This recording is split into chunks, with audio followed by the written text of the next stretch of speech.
হ্যাঁ হ্যাঁ হ্যাঁ খেলাটালি কমে কেমন লাগবো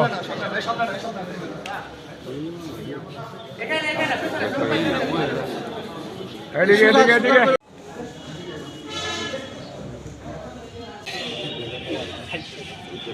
এদিকে আমরা দুজনের নাম পেয়েছি।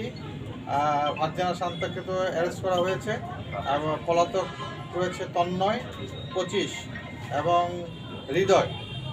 এই দুজনের নাম এসেছে। এখন আমরা এদেরকে গ্রেপ্তার করলে পরে, এদেরকে আইনের আওতায় নিলে পরে আমরা হয়তো বা আরও বাকিটুকু বুঝতে পারবো। কারণ আপনারা বুঝতে পারছেন যে এত সরঞ্জাম এটা উপরে মানে এরকম টাইট স্যুট পরা লোক ছাড়া সম্ভব না। কারণ একজন লেম্যান, একজন কর্মী তখন এটাই তো বানাতে পারবে না। এখানে এত কিছু, এত দামি অস্ত্র।